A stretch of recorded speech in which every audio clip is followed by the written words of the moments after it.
নমস্কার বন্ধুরা, Santu academy YouTube চ্যানেলে তোমাদের স্বাগত। তো দেখো, আজকে আমরা এভারেজের পার্ট 3 নিয়ে আলোচনা করব। তো এর আগে যারা নতুন দেখছো তারা কিন্তু অবশ্যই পার্ট 1 এবং পার্ট 2 দেখে নিয়ে কিন্তু পার্ট 3 দেখো, ফলে জিনিসটা তোমরা কিন্তু ক্লিয়ার পরিষ্কার বুঝতে পারবে। ওকে, তো আর এই যে এভারেজ যেন তোমরা সমস্ত পরীক্ষার জন্যই কিন্তু গুরুত্বপূর্ণ। আর কম্পিটিশান আমি দেখো এরকম অনেক আছে, কিন্তু আমার দেওয়ার উদ্দেশ্য কত কম সময়ে, অনেক কম সময়ে তোমরা মানে যথেষ্ট টাফ অঙ্ককেও খুব কম সময় কিন্তু কিভাবে করবে, তো এটাই হচ্ছে আমার শেখানোর মুখ্য বিষয়। এবং এছাড়াও যেটা ট্র্যাডিশনাল ওয়ে সেটাও আমি তোমাদের বুঝিয়ে দেবো। তার সাথে সাথে আমি দুটোর মধ্যে যে বেসিক ডিফারেন্সটা কোথায় আমি যে শেখাচ্ছি তার মধ্যে আর নর্মাল ওয়েতে ডিফারেন্সটা, এটাও তোমরা বুঝতে পারবে যে 1 মিনিটের অঙ্ককে কী করে 5 সেকেন্ড 6 সেকেন্ডের মধ্যে কমপ্লিট করা যায়। চলো, তো আর বেশি কথা বাড়াবো না। তো আজকে পার্ট 3, আর দুদিন আগে আমি পার্ট 1 পার্ট 2 দিয়েছি কয়েকদিন আগে, তো পার্ট 2 থেকে কয়েকটা অঙ্ক আমি তোমাদের করতে দিয়েছিলাম, সেটাও আমি আজকে সলভ করে দেবো।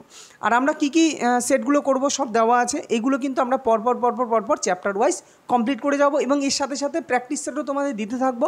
তোমার তাতে কী হবে, যারা অনেক দিন ধরে প্র্যাকটিসে আছো তারাও তোমরা অঙ্ক করতেও থাকবে, এবং আমার চ্যাপ্টার ওয়াইজ যদি মনে করো অঙ্কগুলো দেখবে সেটাও তোমরা দেখতে পারো, সেটা তোমাদের ব্যাপার। ওকে, চলো ফার্স্ট কোশ্চেন কী আছে, এটা হচ্ছে এর আগে কিন্তু পার্ট 2তে আমি দিয়েছিলাম সেইখানের কিছু অঙ্ক। কি বলেছে, 11টি ম্যাচের একটি গ্রুপে রোহিত শর্মা গড় রান করে 85। আচ্ছা, তো আমি কিন্তু গড় রান করে কিভাবে, আমি এগুলো আবারও বলছি, যারা নতুন দেখছো আমার পার্ট 3 দেখবে তারা পার্ট 1 এবং পার্ট 2 দেখার পর দেখলে কিন্তু ভালো বুঝতে পারবে। ওকে, তো এই যে 11টি ম্যাচ, প্রত্যেকটার কী ধরে নিতে বলেছি, প্রত্যেকটা 85 করে আছে। 4টি ম্যাচে তার গড় রান ছিল কত, 72। তো 4টি ম্যাচে গড় রান 72। আচ্ছা, 85 থেকে 72 কত কম, কেননা গড় রান তো কমে গেছে। তো কত কমেছে, 13 কমেছে। 4টি ম্যাচে কত কমেছে, একটা ম্যাচে যদি 13 করে কমে, 4টি ম্যাচে 52 কমেছে। জাস্ট 1 মিনিট, 4টি ম্যাচে তাহলে -52 কমেছে। ক্লিয়ার? আচ্ছা, শেষ 6টি ম্যাচে তার গড় রান 90, তাহলে 6টি ম্যাচে 85 ছিল, বেড়ে গেছে 90। তার মানে কত বেড়েছে, 5 বেড়েছে। তাহলে একটা ম্যাচে 5, তাহলে 6টা ম্যাচে কত বেড়েছে, 6টা ম্যাচে 5 6 30 করে বেড়েছে। তাহলে ওভারঅল ওর কী হয়েছে, ওভারঅল দেখি তো কী হয়েছে। ওভারঅল দেখা যাচ্ছে তোমার 2, আর এদিকে 3 আর 2 5, তার মানে 2। ওভারঅল দেখা গেছে তার -22 কমে গেছে। কিন্তু তাহলে এই যে আমি আবার কি বলেছি, গড়ের ক্ষেত্রে এই নিয়মটা মনে রাখবে, যদি মান কমে তাহলে সেটা অ্যাকচুয়ালি যোগ করতে হয়। কীভাবে, কেন যোগ করতে হয় তার বিশ্লেষণ আমি পার্ট 1 পার্ট 2তে বলে দিয়েছি। তো এটা আপাতত মনে রাখবে, মাইনাস হলে ভ্যালু যোগ করতে হয়। তাহলে শেষ ম্যাচে রোহিত শর্মার রান কত ছিল, শেষ ম্যাচে রোহিত শর্মার মান গড় রান কত ছিল, প্রত্যেকটা 11টা ম্যাচে গড় রান কত ছিল, 85 করে। তাহলে রোহিত শর্মা এক্সট্রা 22 রান করেছে বলেই তার রানের গড় শেষ 6টি ম্যাচে রানের গড় 90 হয়েছিল। ক্লিয়ার? বুঝতে পারলে? তো এই যে 85 আর তোমার 22 কত হয়, তোমার হচ্ছে 5 আর 2 7, অর্থাৎ 107। তো রোহিত শর্মা শেষ ম্যাচে এই 107 রান করেছে বলেই তার রানের গড়টা কিন্তু বেড়ে গিয়েছিল। তো রাইট অ্যান্সার কী হবে, রাইট অ্যান্সার অপশান ডি, 107। পরবর্তী কোশ্চেন দেখো, পরবর্তী কোশ্চেন, একটি কোম্পানিতে সমস্ত কর্মচারীর গড় বেতন 8,000 টাকা। এদের মধ্যে 7 জন টেকনিশিয়ানের গড় বেতন 12,000 টাকা এবং বাকিদের গড় বেতন 6,000 টাকা। তাহলে ওই কোম্পানিতে মোট কতজন কর্মচারী কাজ করে। দেখো, এটা যদি ট্র্যাডিশনাল ওয়েতে করো তোমরা, তাহলে কী করতে, তোমরা ধরে নিতে একজন কর্মচারী, তাহলে একজন কর্মচারী গড় বেতন কি 8,000 টাকা, তাহলে 8,000 × X, এইভাবে তো করতে না। 8,000 সমষ্টি মানে গড় বেতন 8,000 টাকা, তাহলে একজন কর্মচারীর সমষ্টি কত, 8,000 × X করতে। তো এইটা সমান কী করতে, এইটাই সমান এই যে 7 জন টেকনিশিয়ান মানে 7 ইন্টু তোমরা করতে কি 7 × 12,000 প্লাস তোমরা করতে হচ্ছে বাকিদের। বাকি মানে কি, তাহলে বাকি মানে একজন কর্মচারী ধরেছি, তাহলে তোমার হচ্ছে 7 জন যদি টেকনিশিয়ান হয়, বাকি থাকবে কত, X-7। তাহলে X-7 ইন্টু করতে 6,000 দিয়ে এগুলোকে কী করতে, ক্যালকুলেশন করতে। তো এই যে সমীকরণটা লিখেছো এবং ক্যালকুলেশন করবে, এটা করতেও তো তোমার অঙ্কটা ক্যালকুলেট করে এক্সের মান বার করতেও তোমার কিছু না হলে 1 মিনিট টাইম লাগতো কি না। কিন্তু এই জিনিসটাকে সহজভাবে কীভাবে করতে হয় সেইটা ভালো করে দেখে নাও। দেখো, কোম্পানিতে টোটাল কর্মচারী কতজন আছে আমার জানার দরকার নেই, আমার জানার দরকার তাদের গড় বেতন কত, গড় বেতন 8,000 টাকা। এদের মধ্যে 7 জন টেকনিশিয়ানের গড় বেতন 12,000 টাকা। তাহলে কত বেশি, 7 জন টেকনিশিয়ান কত বেশি গড় বেতন পায়, কত, একজন তোমার হচ্ছে কত, 8 থেকে 12 মানে 4,000 টাকা করে। তো আমার এখানে যেহেতু সংখ্যা বার করতে বলেছে, তাই এটা গুণ করার দরকার নেই, তাহলে আমি গড় হিসাবেই ধরি। আমি গড় হিসাবেই সিচুয়েশনটাকে গড় হিসাবে আনবো। কেন আনবো সেটা তোমরা আগের ভিডিও দেখলে বুঝতে পারবে। যে আমি ধরে নিই যে 60জন টেকনিশিয়ান গড়ে পায় কত, 12,000। এই 12,000 কেন বলছি, 12,000 তো পায়, তাহলে কত বেশি পায়, 4,000। 4,000 বেশি পায় ইস টু বাকি, মানে যে কজন 60জন বাদ দিয়ে যে রেস্ট, 7জন বাদ দিয়ে যে রেস্ট টেকনিশিয়ান, আমি আর দিয়ে ডিনোট করলাম, এই রেস্ট টেকনিশিয়ান তোমার এটা তো প্লাস 4,000 টাকা বেশি পায়, আর এটা হচ্ছে তোমার 8,000 থেকে 6,000। এই যে বাকিদের গড় বেতন 6,000, তাহলে 2,000 টাকা কম পায়। ক্লিয়ার না? 8,000 থেকে 6,000, 2,000 টাকা কম পায়। তাহলে এদের অনুপাত আমি কত, এদের অনুপাত হচ্ছে তোমার 2:1। আচ্ছা, এটা কিসের অনুপাত? এই যে অনুপাতটা বার করলাম, এটা বলো তো এটা গড়ের অনুপাত কি না? কেন আমি 7 দুগুণে 14 করলাম না কেন? তার কারণ আমাকে গড় দিয়ে করলে সুবিধা আছে। আমি বলেছিলাম এর আগের ভিডিওতে যে সাম মানে সমষ্টি সমান, তোমরা জানো, গড় ইন্টু সংখ্যা। অর্থাৎ সংখ্যা কতগুলো, সংখ্যার সঙ্গে যদি গড় গুণ করি তবেই তো সাম পাই। তাহলে এটা যদি গড় হয়, তাহলে তোমরা বলো তো সংখ্যা আর গড় হচ্ছে গুণফলে আছে, তাহলে এদের সম্পর্ক কি, ব্যস্তানুপাতিক সম্পর্ক কি না? তাহলে এদের সাম তাহলে কি হবে, মানে সাম বলছি না, সংখ্যা কি হবে, মানে সংখ্যা, তাহলে সংখ্যার অনুপাত হবে কি 1:2। অর্থাৎ 7জন টেকনিশিয়ান হচ্ছে, মানে 1জন সমান 1 মানেই 7জন টেকনিশিয়ান, আর 2 মানে অবশিষ্ট যেটা কর্মচারী। অর্থাৎ আমি বলতে পারি, আমাকে বলে দিয়েছে, এবার ভালো করে বোঝো, আমাকে বলে দিয়েছে যে 1 মানেই 7, অর্থাৎ একজন, এই যে একজনের যে সংখ্যা বেরোলো এটা মানেই 7জন টেকনিশিয়ান। তাহলে 1 মানে যদি 7 হয়, 1 সমান 7 হয়, তাহলে টোটাল সংখ্যা, টোটাল কর্মচারী আর টেকনিশিয়ান মিলে টোটাল কত, 3। তাহলে 3 সমান কত হবে, 21 জন। তাহলে টোটাল ওই কোম্পানিতে কর্মচারী কত আছে, ওই কোম্পানিতে কর্মচারী আছে 21 জন। আশা করি বুঝতে পেরেছো। পরবর্তী অঙ্ক এটাও তোমাদের আমি দিয়ে রেখেছিলাম অঙ্কটা, যে হোমওয়ার্ক হিসাবে। তো দেখো, খুবই সহজ অঙ্ক। 17 এর গুণিতক এইরূপ 8টি পরপর সংখ্যা। তাহলে দেখো একটা জিনিস আগে বোঝো, আমি যদি বলি 2 এর গুণিতক, তো 2 এর গুণিতক তুমি যাই করবে না কেন, 2 দুগুণে 4, হ্যাঁ, 3 দুগুণে 6, 4 দুগুণে 8, তাহলে এই যে আমি বলছি 2, 4, 6, 8, এদের গ্যাপ কত, এদের গ্যাপ 2 কি না, গ্যাপ 2 হবে কি না? তাহলে 17 গুণিতকের গ্যাপও সেই 17ই হবে। ক্লিয়ার? এইটুকু আশা করি বুঝতে পেরেছো। এইরূপ 8টি পরপর সংখ্যা। তাহলে এটা মনে করে একটা সংখ্যা, এটা 2টো সংখ্যা, এটা 3টে সংখ্যা, এটা 4টে সংখ্যা, এটা 5টা সংখ্যা, এটা 6টা সংখ্যা, এটা 7টা সংখ্যা, এটা 8 নম্বর সংখ্যাটা। এখানে সংখ্যা বলতে 8 নম্বর সংখ্যাটা, সেটা 17 গুণিতক যে কোনো কী হবে আমি জানি না। এবার দেখো গড় মানে কি, গড় মানে হচ্ছে ঠিক মিডিল ভ্যালু। গড় মানে কি, মিডিল ভ্যালু। তাহলে 8টা সংখ্যার মিডিল ভ্যালু কী হবে, দেখো এই দিকে 3টে বাদ দাও আর এই দিকে 3টে বাদ দাও, তাহলে 4 আর 5, কেননা মিডিল কিছু নেই, তাহলে 4 আর 5 এই দুটোই কিন্তু এই 8টা সংখ্যার মিডিল ভ্যালু। এই মিডিল ভ্যালুটা, এই যে মিডিল ভ্যালু, এটা তোমায় বলে দিয়েছে কত, 49,189, 49,189.5। ক্লিয়ার? তোমাকে মিডিল ভ্যালুর মানটা বলে দিয়েছে। বুঝতে হবে কি, ভালো করে বুঝতে হবে। দেখো আমি কি বলেছি, এদের গ্যাপ কত করে, এদের গ্যাপ, এই যে 1 আর 2 এর মধ্যে একটা, এই সংখ্যাটার এই সংখ্যার মধ্যে গ্যাপ কত, 17 করে। তো এইরূপ প্রত্যেকটা সংখ্যার মধ্যেই গ্যাপ সেই 17 করেই কি না, এই দিকেও 17 করে, এদের মধ্যে গ্যাপও 17 করে, আর এদের মধ্যে যে গ্যাপ, এই যে এদের মধ্যে গ্যাপ, এটাও তো 17ই না। তাহলে আমি যদি বলি যে 4 নম্বর সংখ্যাটা কত, তাহলে 4 নম্বর সংখ্যাটা আমি নিশ্চয়ই 17কে 2 দিয়ে ভাগ করব, অর্থাৎ 8 দুগুণে 16, 8 দুগুণে 16, তার মানে 1, অর্থাৎ 5 দুগুণ, অর্থাৎ 8.5। তাহলে আমি বলতে পারি যে, আমি যদি দেখো এবার আমাকে বলেছে কি বলেছে, দ্বিতীয় ছোট সংখ্যা বলেছে। তাহলে ছোট সংখ্যা বার করতে গেলে আমরা কোন দিকে যাব, লেফট হ্যান্ড সাইডে যাব কি না? যদি বড় সংখ্যা বলতো তাহলে আমরা রাইট হ্যান্ড সাইডে যেতাম। তাহলে এইটুকু গ্যাপ কত, অর্থাৎ এইখান থেকে এইটুকু, অর্থাৎ 4 নম্বর যে সংখ্যাটা সেটা কত হবে, এটা যদি আমরা বার করতে পারি তাহলেই আমরা প্রথম সংখ্যা বলো, দ্বিতীয় সংখ্যা বলো, যা বার করতে পারবো। তাহলে 4 নম্বর সংখ্যাটা যদি এইটুকুর গ্যাপ 8.5 হয়, তাহলে আমি বলতে পারি যে এই যে 189.85 কি 49,189.5, এইখান থেকে যদি মাইনাস আমরা 8.5 করি, তাহলে আমরা যে সংখ্যাটা পাবো সেটাই নিশ্চয়ই 4 নম্বর সংখ্যা পাবো কি না? বুঝতে পেরেছো? তাহলে আমরা এটা 0, এদিকে 1, পয়েন্টের পর 0 কেটে দিলাম, 1, এদিকে 8, এদিকে 1, এদিকে 49, অর্থাৎ 181 এই যে সংখ্যাটা, এটাই কিন্তু 4 নম্বর সংখ্যা।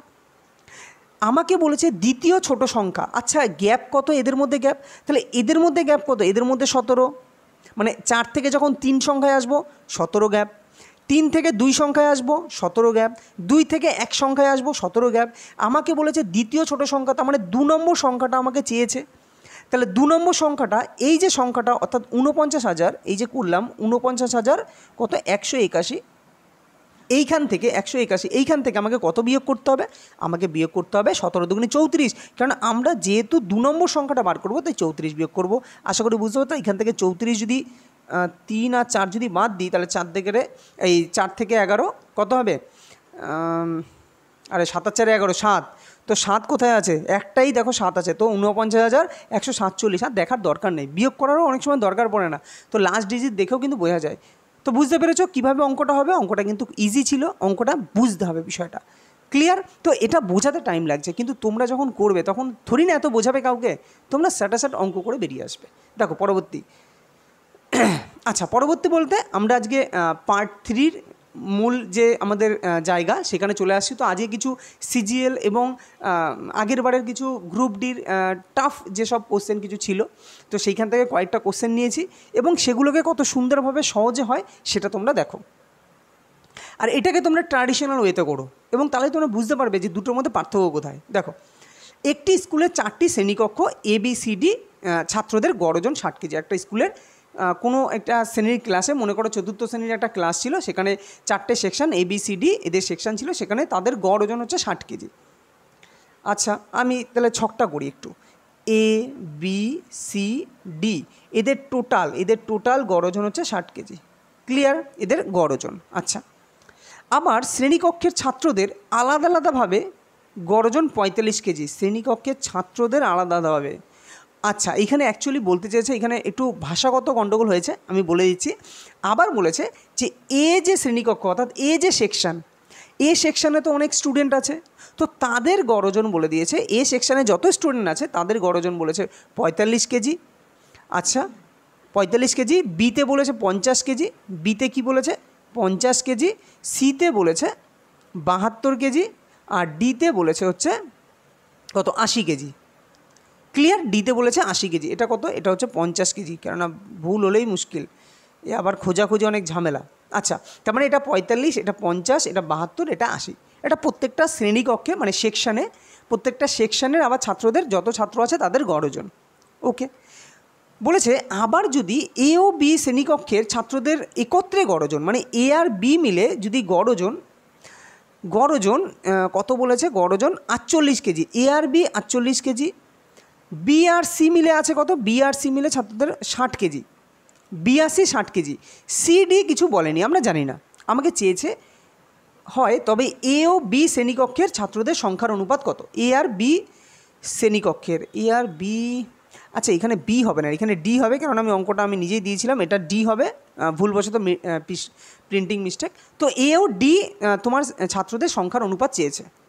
দেখো ভালো করে বুঝবে কিন্তু, এইখানে পুরোটাই ভাবনার উপর। আমার যদি ভালো করে বোঝো, আমার যদি ABCD এদের গড় ওজন যদি 60 কেজি হয়, তাহলে প্রত্যেকের গড় ওজন 60 কেজি, মানে প্রত্যেকের ওজন আমি অ্যাজিউম করতে বলেছি কিন্তু এই টাইপের অঙ্ক করার সময়, তো পার্ট 1 পার্ট 2 দেখে নিয়ে জিনিসটা বুঝতে পারবে। তাহলে প্রত্যেকেরই 60 করে আছে। আবার বি আর সি, এই যে বি আর সি এদেরও গড় ওজন দেখো 60 দিয়েছে। বি আর সি এদেরও গড় ওজন 60। আরে যদি বি আর সি এদের গড় ওজন 60 হয় আর ABCD এদের প্রত্যেকের মানে এদেরও গড় ওজন 60 হয়, তাহলে আমি বলতে পারি যে A আর D এদের গড় ওজনও 60, তাই কি না? কেননা আমি যদি বলি যে কোনো 4টে বস্তু তাদের গড় ওজন 10, আমি ধরে নিলাম 4টে বস্তু ছিল, 4টে বস্তু কিছু একটা ছিল, তাদের গড় ওজন 10। সেইখান থেকে 2টি বস্তুর গড় ওজন, আমি এমন 2টো বস্তুকে নিলাম যাদের গড় ওজন 60 কেজি, এই 10 কেজি। তাহলে সেই 2টো বস্তুর গড় ওজন যদি 10 কেজি হয়, তাহলে বাকি যে 2জন আছে তাদেরও গড় ওজন 10 কেজিই হবে, কেননা কিছু চেঞ্জ হয়নি তো, তাহলে গড় ওজন কেন চেঞ্জ হবে? সেটা 10 কেজি। তাহলে এইটুকু বুঝলাম যে A আর D এর গড় ওজন 60 কেজি। আচ্ছা, এ আর ডি এর গড় ওজন যদি 60 কেজি হয়, তাহলে এ যে শ্রেণীকক্ষ, ভালো করে বুঝবে, এ যে শ্রেণীকক্ষের এদের যে ছাত্র আছে তার ওজন কত ছিল, গড় ওজন 45 কেজি। তাহলে 60 থেকে 45 যদি বাদ দিই, তাহলে এ এর কত থাকে, 60 থেকে 45 যদি বাদ দিই, তাহলে গড় ওজনের কত হ্রাস পেল, গড় ওজনের তোমার 45 আর 5 50 অর্থাৎ 15। তাহলে এর গড়ের অনুপাত, দেখো এটা কিন্তু গড়ের অনুপাত, কেন গড়ে গড়ে সব কাজ হচ্ছে। সবসময় মনে রাখবে যোগ বিয়োগ এগুলো সবসময় কী হয়, গড়ের সাথে গড়ের হয়, সমষ্টির সাথে সমষ্টির হয়। তাহলে এটাও গড়, এটাও গড়, তাহলে আমি গড়ের সাথে কিছু ক্যান্সেল আউট করতেই পারি, তাহলে 15 কেজি। আচ্ছা, ডি এর যেটা বেরোলো, এর হচ্ছে 60 ছিল, হয়েছে কত 80, তাহলে কত বেশি, 20 বেশি। এটা কি বেরোলো, এটা আমার গড়ের অনুপাত বেরোলো। আমাকে কিসের অনুপাত চেয়েছে, সংখ্যার অনুপাত চেয়েছে। গড়ের অনুপাত থেকে সংখ্যার অনুপাত আসলে কি হয়, পুরো উল্টে যায়। আমি কেন উল্টে যায় সেটা কিন্তু আমি কিছুক্ষণ আগেও বলে দিলাম, আবার কিন্তু পার্ট 1 পার্ট 2তে খুব ডিটেলসে বলেছি কেন উল্টে যাবে। তার কারণ এই ফর্মুলা থেকে আমরা পাই। তাহলে এটা কত হবে, এটা হবে 20 অনুপাত 15। যখনই লিখবো তখন এটা কি হয়ে যাবে, এটা তখন সংখ্যার অনুপাত হয়ে যাবে। ক্লিয়ার, এটা তখন সংখ্যা। তাহলে 20 অনুপাত 15, এটা যদি 5 দিয়ে করি, 5 দিয়ে করলে তোমার 4 5 করি 3 5 15, তার মানে 4:3, তাই না? তার রাইট অ্যান্সার কী হবে, আচ্ছা 4:3, ও 3:4ও অপশানে আছে, আবার 4:3ও আছে। তো খুব সাবধান, এই জিনিসগুলোই কিন্তু ভুলটা হবে, তো সাবধানে করবে। তো রাইট অ্যান্সার কী হবে, রাইট অ্যান্সার 4:3। আশা করি তোমরা বুঝতে পেরেছো। তো এইভাবেই কিন্তু এই অঙ্ক করতে হবে। তোমরা যদি এটাকে প্রত্যেকে গুণ সমষ্টি বার করে করতে যাও না, তো প্রচুর টাইম লেগে যাবে। তোমরা করে দেখো, তাহলেই বুঝতে পারবে। দেখো পরবর্তী কোশ্চেন কী আছে, বলছে একটি খেলায় কোনো একটি বোলারের উইকেট পিছু রানের গড় 24.85। আচ্ছা, এইখানে একটা জিনিস বলি, দেখো উইকেট পিছু রানের গড়, একটা বোলারের যদি বলা হয় একটা বোলার ভালো পারফরমেন্স করছে, আমি যদি বলি যে একটা বোলার ভালো পারফরমেন্স করছে, তো এই কথার মানে কি, এই কথার মানে সে উইকেট পিছু রান কম দিচ্ছে, এর মানে তো এটাই বোঝায়। ক্লিয়ার? আচ্ছা, পরবর্তী ম্যাচে সে 5টি উইকেট নিয়ে পরবর্তী ম্যাচে কি করেছে, সে 5টি উইকেট নিয়ে 52 রান দেওয়ার ফলে তার গড় বেড়ে হয়েছে 8.05। গড় বেড়ে হয় 8.05, মানে 8.05 সে তার এভারেজ, বোলিং এভারেজ বেড়েছে। তাহলে বোলিং এভারেজ 8.05 বেড়েছে, এর মানে কি, এর মানে বলতে পারি না যে ওই ব্যাটসম্যানের রান কমেছে। আরে তুমি ভালো বল করলে, অর্থাৎ বোলিং অ্যাভারেজ বেড়ে যাওয়া মানেই তো রান কমে যাওয়া। ক্লিয়ার?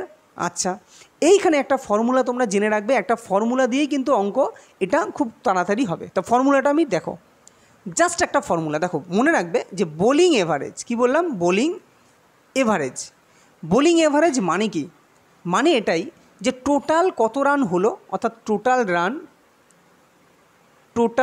রান মানে টোটাল রান কনসিডার, যেটা কনসিডারের মধ্যে আনা হবে, টোটাল রান বাই তোমার হচ্ছে টোটাল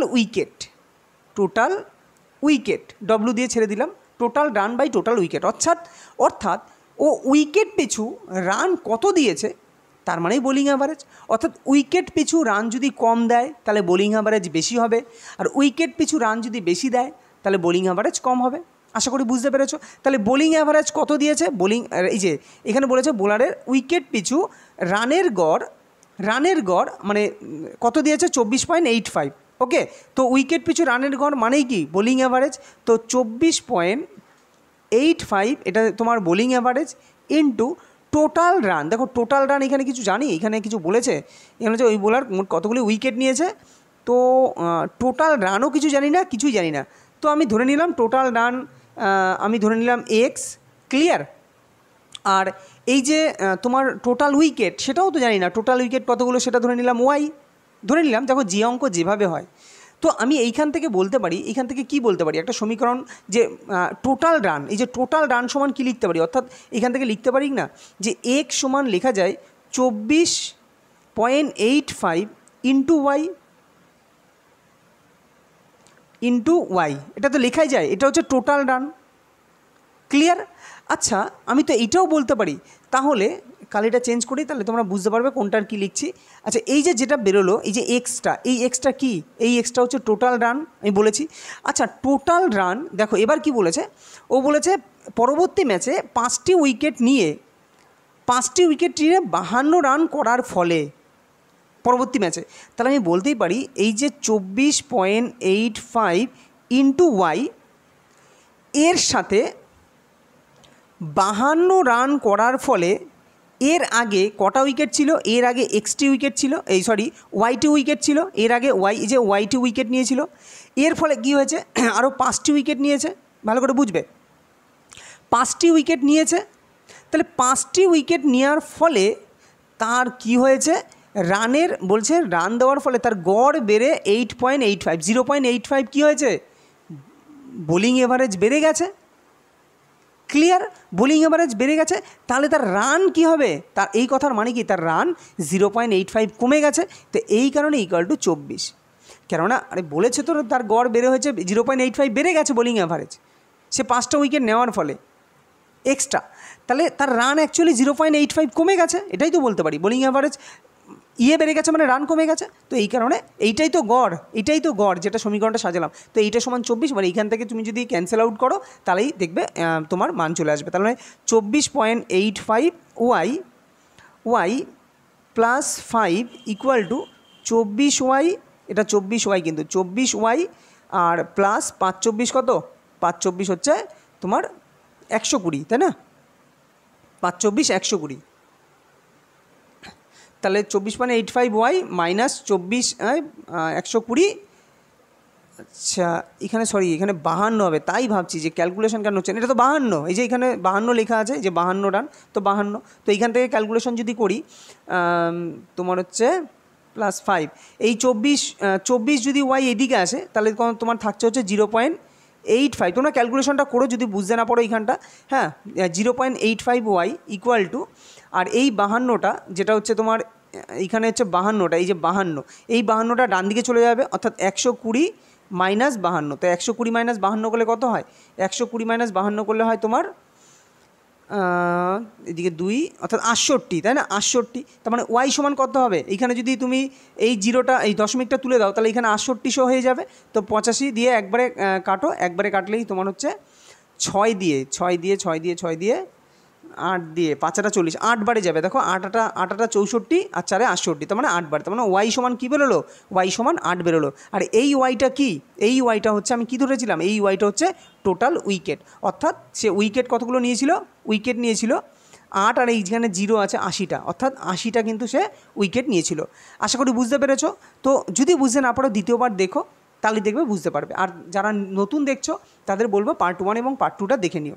পরের কোশ্চেন দেখো, বলছে 3 জন বন্ধু অশোক, বিকাশ ও সুমন, এদের গড় ওজন 70 কেজি। তার মানে 3 জন মিলে, অর্থাৎ অশোক বিকাশ আর হচ্ছে সুমন, এদের গড় ওজন কত বলেছে, 70 কেজি, তাই তো। আচ্ছা দেখো এইখানে তুমি যেগুলো সহজ আছে সেগুলো তুমি এইভাবে গুণ করতে পারো। তাহলে 70 কেজি হলে কত হয়, 70 × 3, এদের গড় ওজন জায়গায় সমষ্টি কত হবে, সমষ্টি হবে তোমার 3 × 7 = 210, সমষ্টি, এটা সমষ্টিভাবেই করলাম। যদি বিশাল এদের গ্রুপে যোগ দেয় তখন তাদের গড় ওজন হয় 66। তাহলে এবার যদি বিশাল যোগ দেয়, অর্থাৎ অশোক, বিকাশ আর হচ্ছে তোমার সুমন, এবং বিকাশকে আমি লিখলাম এই বিশালকে লিখলাম BI, ওকে। তাহলে এরা যদি যোগ দেয় তখন 4 জনের হচ্ছে 66 কেজি। তাহলে কত হবে তোমার 4 6 24-এর 4 হয়, তখন 2 4 24 25 26, অর্থাৎ 264 কেজি। তাহলে 264 থেকে যদি 210 বাদ দিই তাহলে যেটা পাবো, অর্থাৎ 4 54 কেজি। এই 54 কেজি কার ওজন বলো তো, এই 54 কেজি কার ওজন, বিশালের ওজন। সিম্পল না, আমি যদি এই পুরো পার্টটা থেকে যদি ABS বাদ দিই, অর্থাৎ অশোক, বিকাশ, সুমনকে বাদ দিই, তাহলে আমরা বিশাল পেলাম। তাহলে বিশালের ওজন পেয়ে গেলাম কত, বিশালের ওজন পেয়ে গেলাম 54 কেজি। এটা তুমি হাইপোথেটিক্যালি আমি যে চিন্তায় করি সেই চিন্তায় তুমি করতে পারো, কোনো ব্যাপার না, ওকে। আবার যদি অন্য একজন বন্ধু তাহির যোগ দেয় তাহলে তার ওজন বিশালের থেকে 6 কেজি বেশি। তাহলে বিশালের থেকে 6 কেজি বেশি, তাহলে তাহিরের ওজন কত হবে, তাহলে তাহিরের ওজন হবে, বিশালের হচ্ছে 54, তাহলে 54 + 6, তাহলে 54 + 6 মানে কত, 60 কেজি। তাহলে তাহিরের ওজন পেয়ে গেলাম 60 কেজি। ক্লিয়ার, আমি একটু কালারটা চেঞ্জ করে নিই, তাহিরের ওজন 60 কেজি। এবার দেখো বলছে অশোকের পরিবর্তে যোগ দিলে 6 কেজি বেশি। দাঁড়াও এইখানে একবার পড়তে হবে।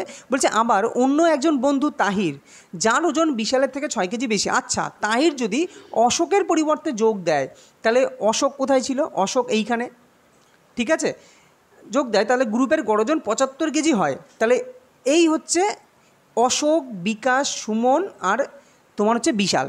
ক্লিয়ার? এইখানে বলছে অশোকের পরিবর্তে যদি এখানে যোগ দেয় তাহলে অশোক কত? অশোক আমরা জানি, অশোক এখানে জানি না। আচ্ছা, আমরা জানি তাহির, দেখো তাহিরের জানি, বিশালের জানি, তাহিরের এবং বিশালের জানি, তাহলে তো হয়েই গেল।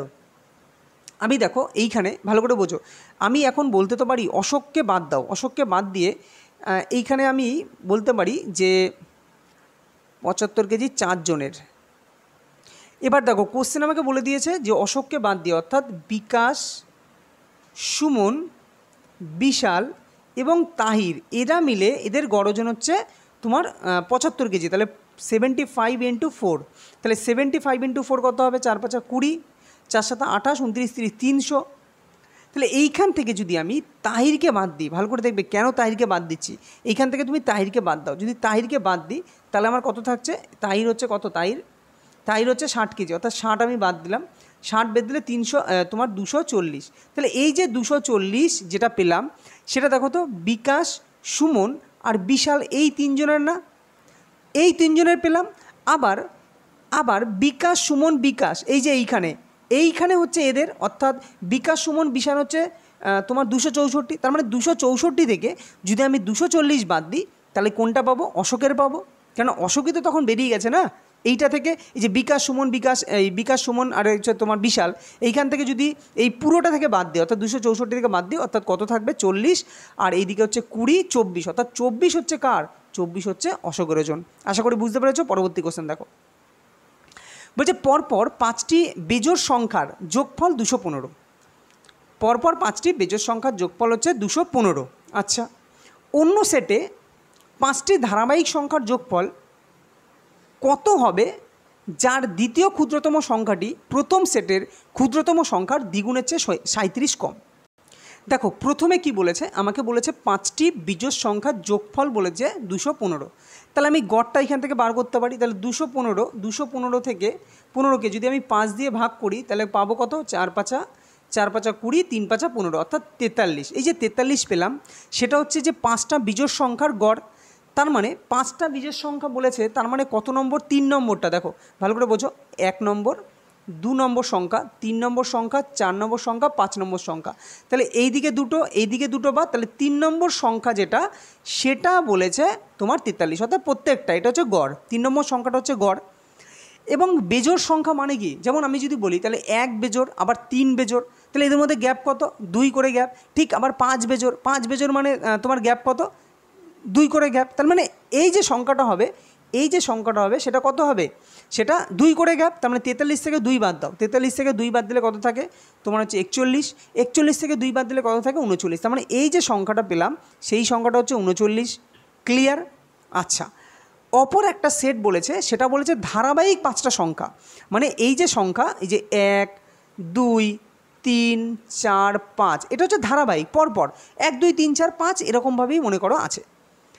এই সেটে বলছে এই সেটে ধারাবাহিক সংখ্যার সেটটার যোগফল কত হবে যার দ্বিতীয় ক্ষুদ্রতম সংখ্যাটি, অর্থাৎ এই যে ক্ষুদ্রতম সংখ্যা, দ্বিতীয় ক্ষুদ্রতম সংখ্যাটি কি বলেছে? প্রথম সেট মানে কোন সেট? প্রথম সেট মানে এই সেট। প্রথম সেটের ক্ষুদ্রতম সংখ্যার দ্বিগুণের চেয়ে, ক্ষুদ্রতম সংখ্যা কত? 39। তাহলে 39 এর দ্বিগুণের চেয়ে 37 কম, তাহলে -37। তাহলে কত হবে? 39। দেখো এই গুণগুলো কখনো করবে না, ভালো করে বোঝার চেষ্টা করো। তুমি যদি এই গুণটা করো 39 দুগুণী গুণ করে আবার 37 বিয়োগ করলে কোনো মানেই হয় না। এক কাজ করো, 39 × 2 মানে কি? 2টো 39। তাহলে 2টো 39 থেকে একটা থেকে 37 বাদ দাও না, তাহলে তো ঝামেলা মিটে যায়। তাহলে একটা থেকে 37 বাদ দেওয়া মানে কি? একটা থেকে 37 বাদ দেওয়া মানে তোমার কত থাকে? 2 থাকে ওইখানে। তাহলে একটা থেকে কত থাকে? একটা থেকে বাদ দিলে থাকে 2 থাকে, আর এইদিকে একটা 39 থাকে। তাহলে 39 আর 2 কত হয়? 39 আর 2 41। বুঝতে পারলে? তো এই যে 41, এই 41 নাম্বারটা কোনটা? এই যে 2 নম্বর যে নাম্বারটা, এটা হচ্ছে 41। বুঝতে পারলে? এবার দেখো আমাকে বলেছে তাহলে এদের কি বলেছে? অন্য সেটের ধারাবাহিক সংখ্যার যোগফল কত হবে? তাহলে এদের যোগফল কত হবে? তাহলে এটা যদি 41 হয়, এটা তাহলে কত হবে? 42 হবে, এটা 43 হবে, এটা 44 হবে। ক্লিয়ার? তার মানে কি? এবার দেখো এটা কত হবে, এটা 42, ভালো করে বুঝবে কিন্তু এইখানে খবরদার কেউ যোগ করতে যেও না, তাহলে কিন্তু হয়ে গেল। তাহলে এত যে ক্যালি করে বার করলে এর কোনো লাভ হবে না। তোমরা আবার মনে করলে এটা তাহলে 42, এটা তাহলে 43, এটা 44, আর এটা তো তাহলে 40, তাহলে এইগুলো ধরে যোগ করে দিই, কতক্ষণ আর লাগবে, করতে যাবে কেন? এটা কি, এটা দুটো সংখ্যা, এইদিকে দুটো সংখ্যা, তাহলে এটা কি, এটা তাহলে গড়, তাহলে কটা সংখ্যার গড়, তাহলে যদি গড় 5টা সংখ্যার গড় যদি 42 হয়, তাহলে তোমার ইয়ে কত হবে, তোমার সমষ্টি কত হবে, 42 গুণ 3, তাহলে 3 4 12, 120, আর 3 2 6, 126, 126 হওয়ার কথা তো। ও 5টা সংখ্যা তো, সরি 3 দিয়ে কেন করছি, 5টা সংখ্যা, তার মানে 4 5 20, 200, আর 5 2 10, অর্থাৎ 210। তো রাইট অ্যান্সার কী হবে, right answer option A is the right answer, 210। আশা করি বুঝতে পেরেছো। পরবর্তী কোশ্চেন দেখো। তো কোশ্চেন নাম্বার 6। ওকে, এখানে ইয়েটা গেল কোথায়, না চলো। বলছে একটি ক্লাসের ছাত্রদের গড় ওজন 43 কেজি। একটা ক্লাসে কতগুলো ছাত্র আছে আমি জানি না, তো তাদের গড় ওজন বলেছে 43 কেজি। শ্রেণীতে 4 জন নতুন শিক্ষার্থী ভর্তি করা হয়েছে, সেই শ্রেণীতে 4 জন নতুন শিক্ষার্থী ভর্তি করা হয়েছে যাদের গড় ওজন 42, 36.5 এই বলেছে। যাদের ওজন, গড় ওজন কেন, যাদের ওজন যথাক্রমে এই। ওকে, তাহলে বলছে শুরুতে শিক্ষার্থীর সংখ্যা খুঁজুন। তাহলে শুরুতে কতজন শিক্ষার্থী আছে দেখো। তো দেখো কোশ্চেন নাম্বার 5 কী বলেছে, এটা কিন্তু সিজিএল পরীক্ষায় এসেছিলো, ভীষণ গুরুত্বপূর্ণ অঙ্ক। তো সিজিএল এটা যত সম্ভব সিজিএল কততে এসেছিলো, 2018তে কি কততে এসেছিলো, ঠিক আছে। তো দেখো অঙ্কটা কীভাবে ডিল করবে।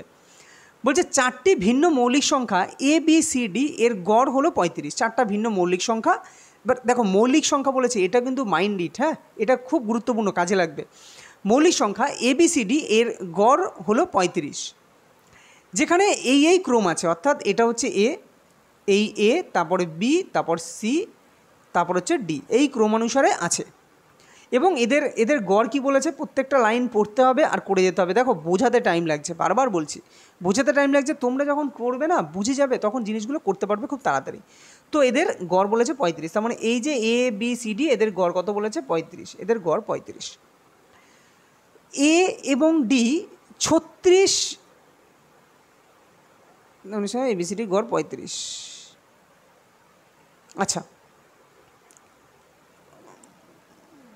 আচ্ছা ওকে, নাও চলো। এ ও ডি 36 থেকে সমান দূরত্বে। আচ্ছা এই কথার মানে কি, এ ও ডি 36 থেকে সমান দূরত্বে, এই কথার মধ্যে রহস্য লুকিয়ে আছে। এ আর ডি 36 থেকে সমান দূরত্বে মানে 36 যদি মিডিল ভ্যালু হয়, এই ডি যত দূর এও ঠিক তত দূর। তার মানে এই যে 36, এটাকে কি বলবো, এ আর ডি এর গড় বলবো কি না, এই হচ্ছে আসল কাহিনী। এইখানে এটাই আসল কাহিনী, যখনই বলেছে এ আর ডি 36 থেকে সমান দূরত্বে, মানে 36 থেকে এ যতটা দূরত্বে, 36 থেকে বিও ততটা, এই তোমার এও ততটা দূরত্বে, আর ডিও ততটা দূরত্বে, তাই 36টা হচ্ছে এ আর ডি এর কি গড় ভ্যালু। তাহলে এ আর ডি এর গড় ভ্যালু, আমি এ আর ডি এর গড় ভ্যালু কি 36, এটা মনে রাখবে। এ আর ডি এর গড় ভ্যালু হচ্ছে 36, ক্লিয়ার। আচ্ছা বলছে বি ও সি 34 থেকে সমান দূরত্বে, তাহলে বি আর সি এর গড় ভ্যালু কত 34। সিওডি আচ্ছা 34, আচ্ছা এ ও বি 30 থেকে সমান দূরত্বে, এ আর বি এর মধ্যে গড় ভ্যালু কত 30, এটা কিন্তু গড়, কেননা সমান দূরত্বে মানে গড়। আর এইদিকে হচ্ছে তোমার সমান দূরত্বে সিওডি 40 থেকে সমান দূরত্বে, তাহলে সি আর ডি এর মধ্যে জায়গাটা ফুলের মতো একটা ছবি হয়ে গেল, কিন্তু জিনিসটা তোমরা বুঝে রাখো। কে 36 হচ্ছে কার, কালিটা দিয়ে দিই, 36 হচ্ছে এ আর ডি এর মধ্যে হচ্ছে 36, এদের গড় ভ্যালু, ক্লিয়ার। তা আশা করি এবার বুঝতে কোনো সমস্যা নেই। এ আর ডি 36, তোমার এ বি হচ্ছে 30, সি ডি হচ্ছে 40, আর বি আর সি এর মধ্যে 34, ব্যাস কাহিনি খতম। দেখো কীভাবে খতম হচ্ছে। আমাকে চেয়েছে এ ও ডি এর মধ্যে পার্থক্য কত বলেছে, তাহলে আমি আমার পার্থক্য বের করতে গেলে আমার কি এ এর ভ্যালুটা কত আর ডি এর ভ্যালুটা কত বার করতে পারলে আমি পার্থক্য পেয়ে যাব। এবার লক্ষ্য করো, এবার ভালো করে লক্ষ্য করার জিনিস দেখো, আমার এইখানে যেটা লক্ষ্য করার বিষয়, এবার দেখো, এবার অ্যাকচুয়ালি এই যে মৌলিক সংখ্যার কনসেপ্ট যেটা বললাম, মৌলিক সংখ্যা, তো এইটা কিন্তু এবারই কিন্তু কাজে লাগবে। এবার দেখো আমাকে বলেছে এ আর বি এর যেটা এভারেজ সেটা হচ্ছে 30, বি আর সি এর এভারেজ বলেছে আমাকে কত, বি আর সি এর এভারেজ বলেছে 34। তাহলে বি নিশ্চয়ই যদি A B R B C এদের এভারেজ যদি একজনের 30 একজনের 34 হয়, তাহলে বি নিশ্চয়ই এমন একটা সংখ্যা হবে যেটা মৌলিক, আমাকে তো বলেছে ABCD সব মৌলিক সংখ্যা, তাহলে এই 30 আর 34-এর মাঝে হবে, কেননা এ আর সি এর মাঝে বি আছে, তো 30-34-এর মাঝে হবে। তাহলে বি কত হতে পারে, দেখো 30-এর পরে কি আছে 31, তারপরে 32, আচ্ছা 32 তো মৌলিক সংখ্যা না, 33 মৌলিক সংখ্যা না, 34 তো আছেই, তাহলে পড়ে আছে কি 31। তো কিভাবে আমি এই যে মানটা বি এর মানটা বের করলাম সেটা আশা করি তোমরা বুঝতে পেরেছো। এটাই এখানে কিন্তু বুদ্ধির খেলা, আর কিচ্ছু নেই এর মধ্যে। তাহলে এটা যদি 31 হয়, এবার দেখো আমার যদি ভালো করে বুঝবে, এবার এ আর বি এদের এভারেজ কত বলেছে, এ আর বি এর এভারেজ বলেছে আমাকে 30। তাহলে এ আর বি এর এভারেজ যদি 30 হয়, এর সমষ্টি কত হবে, এর সমষ্টি হবে 60। আমি আর লিখছি না, এর সমষ্টি হবে কি 30 দুগুণি 60, কেননা দুটো, এ বি মানে দুটো কোয়ান্টিটি, তো এর সমষ্টি 60। আর 60-এর মধ্যে এর মধ্যে বি যদি 31 হয়, তাহলে এ কত হবে, এ হচ্ছে 29 হবে, তাহলে এ হচ্ছে 29। আশা করি বুঝতে পেরেছো আমি কোথায় লিখি, জায়গাটা খুব অভাব। তাহলে এ হচ্ছে 29, ওকে, এইখানে এর জায়গায় লিখলাম 29, তার মানে এ এর মান কত বেরোলো 29, ওকে। বি আর সি যদি 34 হয়, তাহলে 34 দুগুণি 68 এদের সমষ্টি, তার মধ্যে বি যদি 31 হয়, তাহলে তোমার সি কত হবে, এ যদি 31 হয় তাহলে সি কত হবে, সি হচ্ছে 30 30 60, আর এইদিকে হচ্ছে 37, তার মানে সি হবে 37। তাহলে সি এর মান কত হবে, সি এর মান হচ্ছে এইখানটা দিয়ে কিভাবে দিই, এই সি এর মান হচ্ছে, সি এর মান 37, কেননা 37 30 30 7 আর 7 আর 8, তো 68, ওকে, সি এর মান পেয়ে গেলাম। আচ্ছা সি আর ডি এর এভারেজ যদি 40 হয়, এই সি আর ডি এর এভারেজ যদি 40 হয়, তাহলে এদের সমষ্টি কত হবে, এদের সমষ্টি হবে 80, যার মধ্যে সি এর মান 37 অলরেডি জানি, তাহলে 37 থেকে এইদিকে 3, তাহলে ডি এর মান কত হবে, এইদিকে বিয়োগ যদি করি 37 থেকে 80 বিয়োগ করি, তাহলে তোমার 3, আর এদিকে 3 আর 4, 4 4 8 অর্থাৎ 43। তাহলে আমরা মান সব পেয়ে গেলাম, যে ডি এর মান কত পেলাম, ডি এর মান হচ্ছে 43, এই যে ডি এর মান 43, আর এ এর মান কত পেলাম, এর মান পেলাম 29। আমাকে চেয়েছে এ আর ডি এর মধ্যে ডিফারেন্স চেয়েছে, তাহলে 43 43 মাইনাস কত 29 বিয়োগ করলে কত হবে, 9 থেকে 13, 9-এর সাথে 16, 9 3 12, 9 আর 4, তাই না 4, তা 4 কোথায় আছে, 4 14, তো right answer option number B is the correct answer. আশা করি বুঝতে পেরেছো যে অঙ্কটা কিন্তু দেখো অঙ্কটা জটিল না, অঙ্কটা বুঝে বুঝে করলেই কিন্তু সহজ হবে। ওকে চলো পরবর্তী কোশ্চেন দেখো।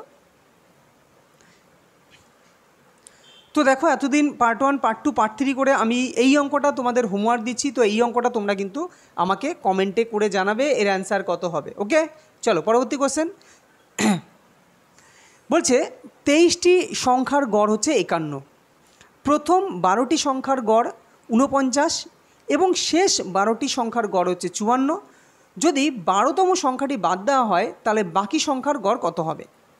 দেখো অঙ্কটাই বলেছে 23টি সংখ্যার গড় 51, ঠিক আছে, তার মানে আমি বলতে পারি যে এই যে 51 যে সংখ্যাটা এটা হচ্ছে 23 নম্বর সংখ্যা, তার ডান দিকে আছে 12টি সংখ্যা, বাঁ দিকে আছে 12টি সংখ্যা, এটা তো বলতেই পারি, কারণ 12 12 24 আর মাঝে 51 নম্বর সংখ্যাটা হচ্ছে, মানে 51 নম্বর সংখ্যাটা ওটা হচ্ছে গড়, এটা হচ্ছে এভারেজ, এই 23টা সংখ্যার গড় হচ্ছে 51 বলেছে। প্রথম 12টি সংখ্যার গড়, আবার এই যে প্রথম 12টি অর্থাৎ এইখান থেকে এই পর্যন্ত যে সংখ্যাটা আছে তাদের গড় বলেছে 49, আর এইখান থেকে পরের যে 12টা শেষ 12টা তাদের গড় বলেছে কত, তাদের গড় বলেছে 54 এটা এর পরের গড়টা বলেছে 54। তাহলে এই যে 51 থেকে 49 তার মানে কত কম, -1 কম, এই সরি মাইনাস কত হচ্ছে 49 50 51 -2 কম, তাই তো -2, আর এইদিকে 51 থেকে 54 মানে +3, তাহলে ওভারঅল যদি করি, ওভারঅল অ্যাকচুয়ালি কী হচ্ছে, ওভারঅল +1 করে কি হচ্ছে বৃদ্ধি পাচ্ছে, ওভারঅল +1 করে বৃদ্ধি পাচ্ছে। তাহলে আমাকে যদি বলতো তাহলে 12তম সংখ্যাটি কত, তাহলে আমি 12তম সংখ্যাটি বাদ দিতাম, যে 12তম সংখ্যাটি কী হবে 51 প্লাস, যেহেতু 1 করে বাড়ছে তাহলে 12টা ঘরের জন্য বাড়ছে, তাই 51 + 12 অর্থাৎ 63তম যে সংখ্যাটা সেটা হচ্ছে 51তম সংখ্যা, কিন্তু আমাকে 51তম সংখ্যা চাইনি, আমাকে চেয়েছে যদি 12তম সংখ্যাটি বাদ দেওয়া হয় তাহলে বাকি সংখ্যার গড় কত হবে। আচ্ছা 12তম সংখ্যা 23টা সংখ্যা থেকে যদি একটা সংখ্যা বাদ দিয়ে দেয় তাহলে পড়ে আছে কতগুলো সংখ্যা, পড়ে আছে নিশ্চয় 22টা সংখ্যা। তো 22টা সংখ্যা পড়ে আছে, 22টা সংখ্যার মধ্যে ভাগ হয়ে যাবে কতগুলো সংখ্যা, 12টি সংখ্যা, তাই কি না? কেননা +1 করে বৃদ্ধি হচ্ছে, কটা সংখ্যা বৃদ্ধি পাচ্ছে, কটা সংখ্যা, 12টি সংখ্যা। কেননা বলেছে 12তম সংখ্যাটি যদি বাদ দেওয়া হয় তাহলে গড় হবে, গড় কত হবে। তাহলে এই যে 12 যে বৃদ্ধি পেয়েছে, কেননা +1 তো হচ্ছে, সেটা কটা সংখ্যার মধ্যে, 12টি সংখ্যার মধ্যে, অর্থাৎ +12 আমার এখানে বৃদ্ধি পাবে। তাহলে এই যে 12টি সংখ্যা কী হবে, 12টি সংখ্যা অ্যাকচুয়ালি আমি হ্রাস করব, কেননা আমি গড়ের ক্ষেত্রে কী বলেছি, কেননা এই যে 12 যেটা বেরিয়েছে এটা কি, এটা অ্যাকচুয়ালি সমষ্টি। সেই সমষ্টি যখনই 22টার মধ্যে ভাগ করে দেবো তখন অ্যাকচুয়ালি আমার 22 জনের মধ্যে ডিভাইড হয়ে গেল, সেটা গড়ে চলে আসলো। অর্থাৎ 51 থেকে আমার যে 51টা কি, 51 হচ্ছে গড় বলে দিয়েছে যে 12টি, তোমার 23টি সংখ্যার গড় 51, কিন্তু 51টা তোমার 23টি সংখ্যার গড়। আমাকে বলেছে 22টা সংখ্যার গড় তাহলে কত হবে। তাহলে 23টা সংখ্যার থেকে যদি একটা সংখ্যা, এই যে একটা সংখ্যা বাদ দেওয়ার ফলে, একটা সংখ্যার বাদ দেওয়ার ফলে আমার এই 12/22 এতটা পরিমাণ মান কমে যাচ্ছে, মানে 12 মান কমে যাচ্ছে একটা সংখ্যা বাদ দেওয়ার ফলে। 23 নম্বর সংখ্যাটা বাদ দেওয়ার ফলে আমার 12 ইউনিট কমে যাচ্ছে। তাহলে আমি গড়ে কত ইউনিট কমছে, তাহলে 22-এর মধ্যে 12, অর্থাৎ 22-এর মধ্যে 12 মানে এটা মানটা কত হয়, এটার মান হচ্ছে তোমার কীভাবে বার করবে দেখো, 22 মানে বলতে পারি এখানে, আচ্ছা 11 দুগুনি 6 দুগুনি 12 আর 11 দুগুনি 22, ক্লিয়ার। ক্যালকুলেশনটাও কিন্তু শিখতে হবে। তাহলে 1-এর 11 মানে কত, 1-এর 11 মানে 9.09, তাই না? তাহলে 9.09 তার মানে 6 নং 54, দেখো 1-এর 11 মানে 9.09, তাহলে একে যদি 6 দিয়ে গুণ করি 9.09, তাহলে তোমার 6 নং 54 আর 54, 6 নং 54 4 করেই দেখি, 6 নং 54 4, তো 6 নং 54 হাতে কোনো 5, তো 5.6 নং 54 অর্থাৎ 54.54। তাহলে 51 থেকে 54.54, 51 থেকে 54.54, একটু গন্ডগোল হচ্ছে না, 1-এর 9, তো কী হবে 51 মাইনাস তোমার হচ্ছে এখানে পয়েন্ট দিয়েছি কেন, তো 0.5554, তো অ্যাপ্রক্সিমেট কী বলতে পারি 0.55, তো 0.55 যদি 51 থেকে বাদ দিই তো পড়ে থাকবে কি তোমার 50.45। ওকে, তো দিস ইজ রাইট অ্যান্সার। তো আশা করি তোমরা বুঝতে পেরেছো এবং সেশনটা উপভোগ করেছো তোমরা। তো যদি ভালো লাগে তো অবশ্যই লাইক করো, শেয়ার করো এবং কমেন্ট করো কেমন লাগলো, আর প্লিজ চ্যানেলটিকে সাবস্ক্রাইব করো। দেখা হবে পরবর্তী কোনো ভিডিওতে, ততক্ষণ ভালো থেকো, সুস্থ থেকো।